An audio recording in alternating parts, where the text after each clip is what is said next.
Addiction France fête ses 150 ans.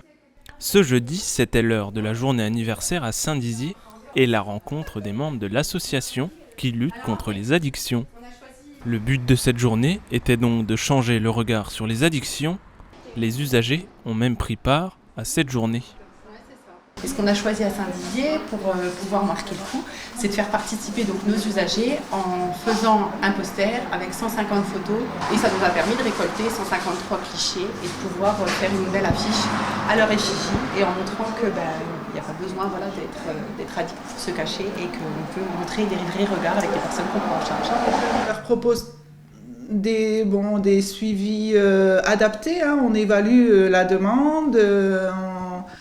Ça peut être des suivis médicaux et ou psychologiques et ou éducatifs et ou infirmiers. C'est vraiment...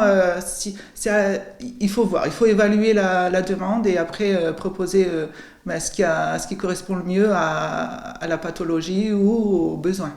L'association réalise comme action la prévention aux soins, le travail d'accueil et aussi la réduction des risques d'addiction.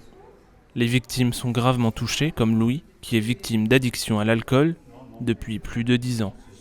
Addiction à l'alcool.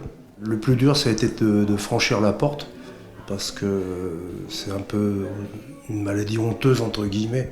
Quand on dit qu'on est alcoolique, c'est tout de suite très mal vu. Addiction France accompagne, accueille, oriente et écoute les victimes d'addiction avec différentes actions. L'association de Saint-Dizier aide 300 personnes à se sortir de cet état. J'ai décidé parce que physiquement, ça devenait difficile.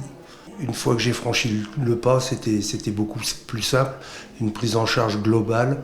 Il y a une prise en charge psychologique. Et puis, à côté de ça, ils m'ont intégré dans une association SOS Hépatite. Donc, pour m'occuper un petit peu, puisque je suis en retraite.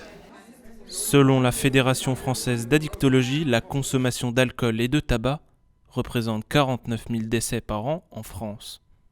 Avec les différents confinements dus à la crise sanitaire, la structure a accueilli un nombre plus important de victimes d'addiction, un accueil qui se veut avant tout humain.